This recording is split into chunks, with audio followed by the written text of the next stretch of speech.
మల్కాజిగిరి నియోజకవర్గం వైపు మనం చూద్దాం. స్టేట్ క్యాపిటల్ రీజియన్లో ఉన్న మల్కాజిగిరి నియోజకవర్గం సెంట్రల్ తెలంగాణలో ఉంది. మల్కాజిగిరి నియోజకవర్గం 2009లో ఏర్పాటైన నియోజకవర్గం. దేశంలోనే అత్యధిక ఓటర్లున్న అతి పెద్ద నియోజకవర్గంగా మల్కాజిగిరి నియోజకవర్గం గురించి చెప్పొచ్చు. హైదరాబాద్ శివారుల్లో విస్తరించి ఉన్న మల్కాజిగిరిలో తెలంగాణ స్థానికులతో పాటు దేశంలో దాదాపు అన్ని రాష్ట్రాల వారు కూడా ఉన్నారు.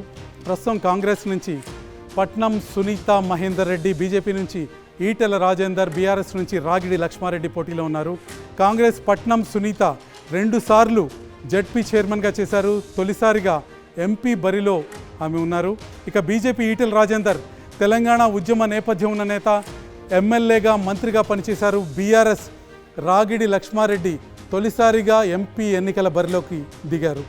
ఈ నియోజకవర్గంలో భారతీయ జనతా పార్టీ స్పష్టమైన విజయాన్ని సాధించే అవకాశాలు కనిపిస్తున్నాయి. బీజేపీ విజయానికి దోహదపడే అంశాలు, ఈటెల రాజేందర్ విజయానికి దోహదపడే అంశాలు ఏంటో ఒకసారి చూద్దాం.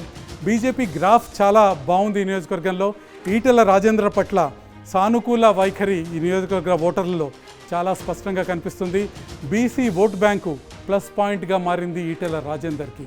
ఇక బీఆర్ఎస్ అభ్యర్థి రాగిడి లక్ష్మారెడ్డి ప్రచారంలో దూకుడు కనిపించడం లేదు, బాగా వెనకబడినట్టు కనిపిస్తున్నారు.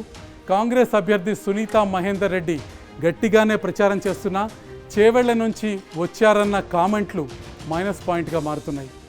మినీ ఇండియాగా పిలిచే మల్కాజిగిరిలో తెలంగాణేతరులు పెద్ద సంఖ్యలో బీజేపీ పట్ల సానుకూలంగా ఉన్నారు.